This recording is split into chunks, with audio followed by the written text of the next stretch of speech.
to Tales of Wonder.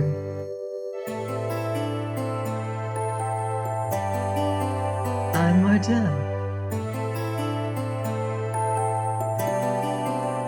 and our story this time is The Prince with the 9 Sorrows. A long time ago, there lived a king and a queen who had an only son. As soon as he was born, his mother gave him to the forester's wife to be nursed, for she herself had to wear her crown all day and had no time for nursing. The forester's wife had just given birth to a little daughter of her own, but she loved both children equally and nursed them together like twins. One night the queen had a dream that made the half of her hair turn gray. She dreamed that she saw the prince, her son, at the age of 20, lying dead with a wound over the place of his heart. And near him his foster sister was standing, with a royal crown on her head, and his heart bleeding between her hands. The next morning the queen sent in great haste for the family fairy, and told her of the dream. The fairy said, "This can have but one meaning, and it is an evil one.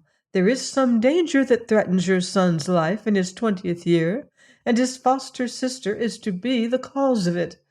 Also, it seems she is to make herself queen. But leave her to me, and I will avert the evil chance, for the dream coming beforehand shows that the fates mean that he should be saved." The queen said, "Do anything, only do not destroy the forester's wife's child, for as yet at least she has done no wrong. Let her only be carried away to a safe place, and made secure, and treated well. I will not have my son's happiness grow out of another one's grave." The fairy said, "Nothing is so safe as a grave. When the fates are about, still I think I can make everything quite safe, within reason, and leave you a clean as well as a quiet conscience." The little prince and the forester's daughter grew up together till they were a year old. Then one day when the nurse came to look for them, the prince was found, but his foster sister was lost. And though the search for her was long, she was never seen again, nor could any trace of her be found. The baby prince pined and was so sorrowful over her loss that they feared for a time that he was going to die. But his foster mother, in spite of her grief over her own child's disappearance, nursed him so well and loved him so much that after a while he recovered his strength. Then the forester's wife gave birth to another daughter, as if to console herself for the loss of the first. But the same night that the child was born, the queen had just the same dream over again. She dreamed that she saw her son lying dead at the age of 20, and there was a wound in his breast, and the forester's daughter was standing by with his heart in her hand, and a royal crown upon her head. The poor queen's hair had gone quite white when she sent again for the family fairy, and told her how the dream had repeated itself. The fairy gave her the same advice as before, quieting her fears, and assuring her that however persistent the fates might be in threatening the prince's life, all in the end should be well.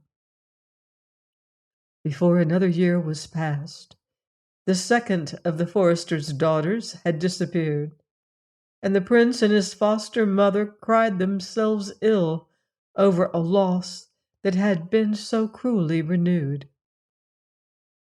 The queen, seeing how great were the sorrow and love that the prince bore for his foster sisters, began to doubt her heart, saying, "What have I done? Have I saved my son's life? by taking away his heart. Now, every year, the same thing took place.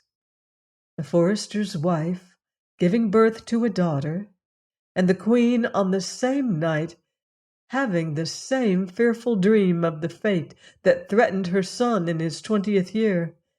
And afterwards the family fairy would come, and then one day the forester's wife's child would disappear and be heard of no more. At last, when 9 daughters in all had been born to the forester's wife, and lost to her when they were but a year old, the queen fell very ill. Every day she grew weaker and weaker, and the little prince came and sat by her, holding her hand and looking at her with a sorrowful face. At last, one night, it was just a year after the last of the forester's children had disappeared, she woke suddenly, stretching out her arms and crying, "Oh, fairies!" she cried, "the dream! The dream!" And covering her face with her hands, she died. The little prince was now more than 10 years old, and the very saddest of mortals. He said that there were 9 sorrows hidden in his heart, of which he could not get rid, and that at night, when all the birds went home to roost, he heard cries of lamentation and pain. But whether these came from very far away or out of his own heart, he could not tell. Yet he grew slenderly and well, and had such grace and tenderness in his nature that all who saw him loved him. His foster mother, when he spoke to her of his 9 sorrows, tried to comfort him, calling him her own 9 joys, and indeed he was all the joy left in life for her. When the prince neared his 20th year, the king his father felt that he himself was becoming old and weary of life. "I shall not live much longer," he thought. "Very soon my son will be left alone in the world.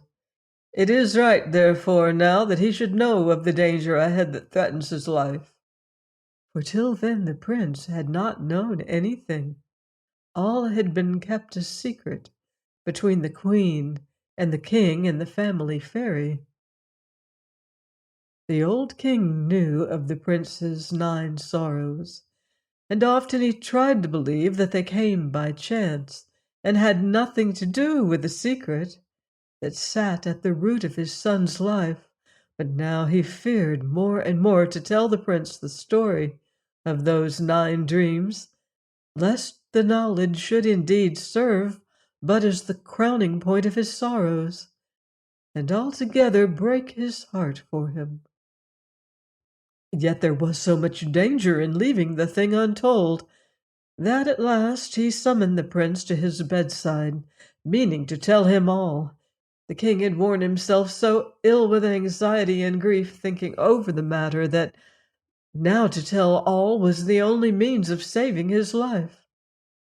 The prince came and knelt down, and leaned his head on his father's pillow, and the king whispered into his ear the story of the dreams, and of how for his sake all the prince's foster sisters had been spirited away. Before his tale was done, he could no longer bear to look into his son's face, but closed his eyes, and with long silences between, spoke as one who prayed. When he had ended, he lay quite still, and the prince kissed his closed eyelids and went softly out of the room. "Now I know," he said to himself. "Now, at last." And he came through the wood and knocked at his foster mother's door. "Other mother," he said to her, "give me a kiss for each of my sisters, for now I am going out into the world to find them, to be rid of the sorrows of my heart." "They can never be found," she cried, but she kissed him 9 times. And this, she said, was Monica, and this was Ponica, and this was Veronica. And so on she went, over every name. But now they are only names, she wept as she let him go. He went along, and he went along, mile after mile. "Where may you be going to, fair sir?" asked an old peasant, at whose cabin the prince sought shelter when night came to the first day of his wanderings.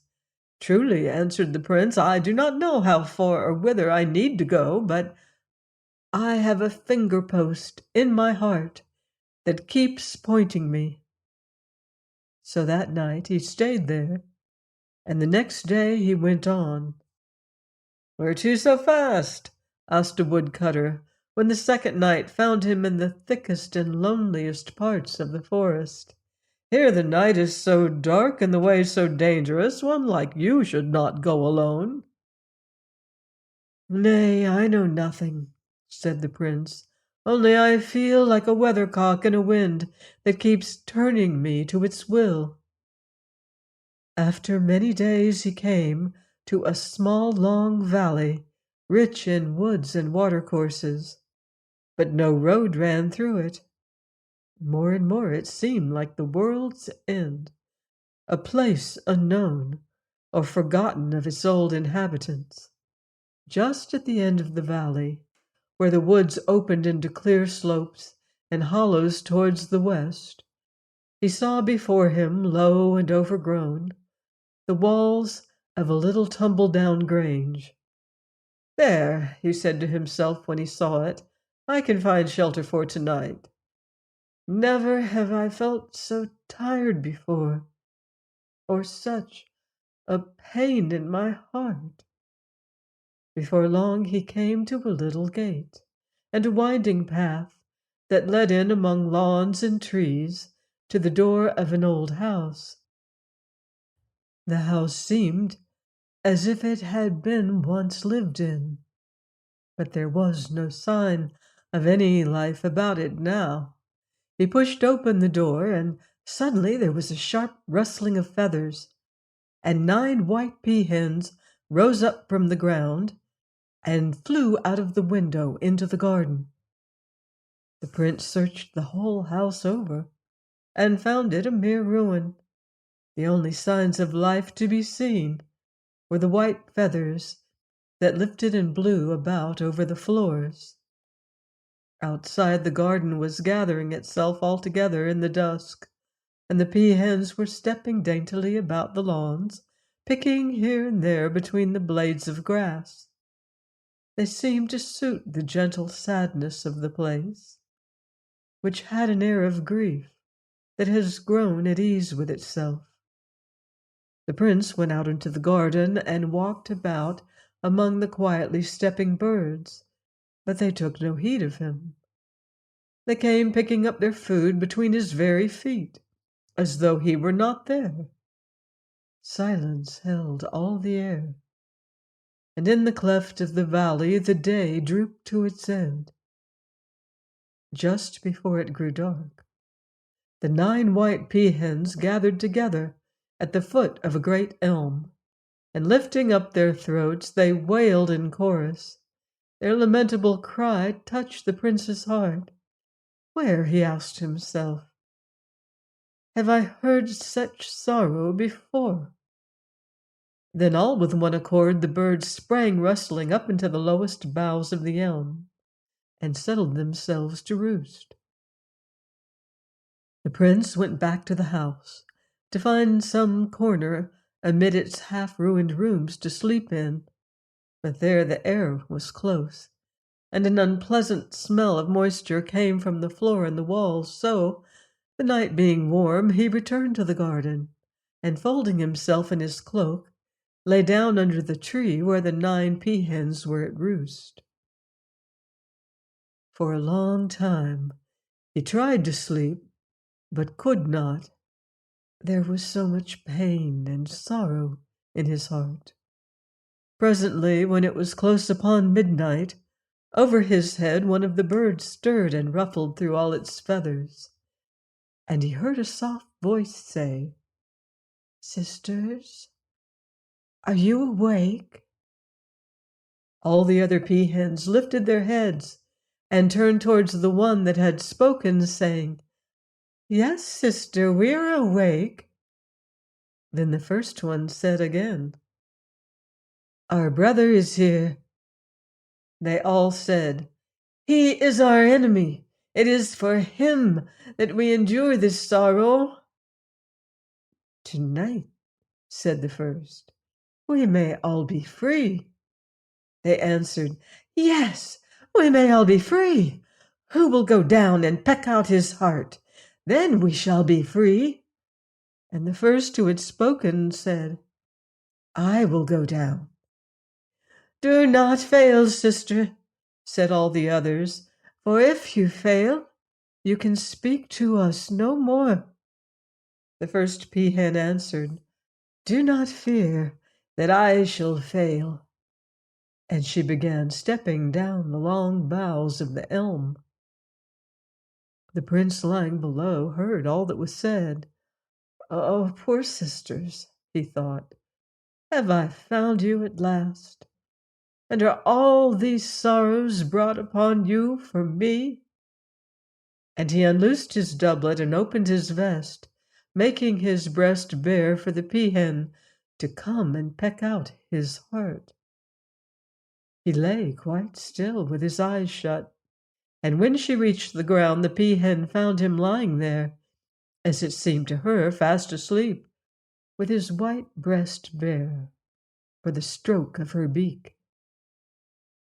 Then so fair he looked to her, and so gentle in his youth, that she had pity on him, and stood weeping by his side, and laying her head against his, whispered, "Oh, brother, once we lay as babes together, and were nursed at the same breast.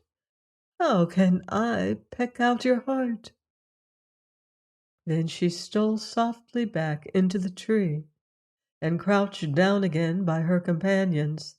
They said to her, "Our minute of midnight is nearly gone. Is there blood on your beak? Have you our brother's heart for us?" But the other answered never a word. In the morning the peahens came rustling down out of the elm, and went searching for fat carnation buds and anemone seeds among the flower beds in the garden. To the prince they showed no sign either of hatred or fear, but went to and fro carelessly, pecking at the ground about his feet. Only one came with drooping head and wings, and sleeked itself to his caress. And the prince, stooping down, whispered in her ear, "Oh, sister, why did you not peck out my heart?" At night as before, the peahens all cried in chorus as they went up into the elm, and the prince came and wrapped himself in his cloak, and lay down at the foot of it to watch. At midnight the 8 peahens lifted their heads and said, "Sister, why did you fail last night?" But their sister gave them not a word. "Alas," they said, "now she has failed. Unless one of us succeed, we shall never hear her speak with her human voice again." "Why is it that you weep so?" they said again, "now, when deliverance is so near?" For the poor peahen was shaken with weeping, and her tears fell down in loud drops upon the ground. Then the next sister said, "I will go down. He is asleep. Be certain I will not fail." So she climbed softly down the tree, and the prince opened his shirt and laid his breast bare for her to come and take out his heart. Presently she stood by his side, and when she saw him, she too had pity on him for the youth and kindness of his face. and once she shut her eyes and lifted her head for the stroke. But then weakness seized her, and she laid her head softly upon his heart and said, "Once the breast that gave me milk gave milk also to you. You were my sister's brother, and she spared you. How can I peck out your heart?" And having said this, she went softly back into the tree and crouched down again among her sisters. They said to her, "Have you blood upon your beak? Is his heart ours?" But she answered them no word. The next day the two sisters, who, because their hearts betrayed them, had become mute, followed the prince wherever he went and stretched up their heads to his caress. But the others went and came indifferently, careless except for food, for until midnight their human hearts were asleep. Only now the two sisters, who had given their voices away, had regained their human hearts perpetually. That night the same thing happened as before. "Sisters," said the youngest, "tonight I will go down, since the two eldest of us have failed. My wrong is fresher in my heart than theirs. Be sure I shall not fail." So the youngest peahen came down from the tree, and the prince laid his heart bare for her beak. But the bird could not find the will to peck it out, and so it was the next night, and the next, until 8 nights were gone, so at last only one peahen was left. At midnight she raised her head, saying, "Sisters, are you awake?" They all turned and gazed at her, weeping, but could say no word. Then she said, "You have all failed, having all tried but me. Now if I fail, we shall remain mute and captive forever, more undone by the loss of our last remaining gift of speech than we were at first. But I tell you, dear sisters, I will not fail, for the happiness of you all lies with me now." Then she went softly down the tree, and one by one they all went following her and weeping, to see what the end would be. They stood some way apart, watching with upturned heads, and their poor throats began catching back a wish to cry as the little peahen, the last of the sisters, came and stood by the prince.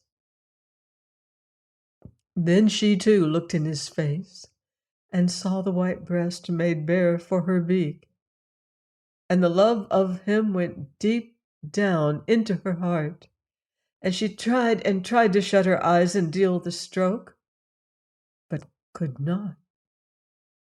She trembled and sighed and turned to look at her sisters, where they all stood weeping silently together. "They have spared him," she said to herself. "Why should not I?" But the prince, seeing that she too was about to fail like the rest of them, turned and said, as if in his sleep, "Come, come, little peahen, and peck out my heart." At that she turned back again to him and laid her head down upon his heart and cried more sadly than them all. Then he said, "You have 8 sisters, and a mother who cries for her children to return." Yet still she thought he was dreaming, and speaking only in his sleep. The other peahens came no nearer, but stood weeping silently. She looked from him to them. "Oh," she cried, "I have a wicked heart, to let one stand in the way of 9." Then she threw up her neck and cried lamentably with her peafowl's voice, wishing that the prince would wake up and see her and so escape. And at that all the other peahens lifted up their heads and wailed with her. But the prince never turned, nor lifted a finger, nor uttered a sound. Then she drew in a deep breath and closed her eyes fast. "Let my sisters go, but let me be as I am," she cried. And with that, she stooped down and pecked out his heart. All her sisters shrieked as their human shapes returned to them. "Oh, sister! Oh, wicked little sister!" they cried. "What have you done?" The little white peahen crouched close down to the side of the dead prince. "I loved him more than you all," she tried to say, but she only lifted her head and wailed again and again the peafowl's cry. The prince's heart lay beating at her feet, so glad to be rid of its 9 sorrows that mere joy made it live on, though all the rest of the body lay cold. The peahen leaned down upon the prince's breast, and there wailed without ceasing.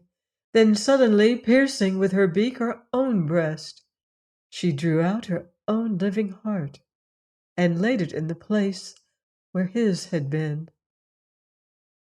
And as she did so, the wound where she had pierced him closed and became healed, and her heart was, as it were, buried in the prince's breast. In her death agony she could feel it there, her own heart leaping within his breast for joy. The prince, who had seemed to be dead, flushed from head to foot as the warmth of life came back to him. With one deep breath he woke and found the little white peahen lying as if dead between his arms. Then he laughed softly and rose, his goodness making him wise, and taking up his own still beating heart, he laid it into the place of hers. At the first beat of it, within her breast, the peahen became transformed, as all her sisters had been, and her own human form came back to her. And the pain and the wound in her breast grew healed together, so that she stood up alive and well in the prince's arms. "Dear heart," said he. "Dear, dear heart," said she.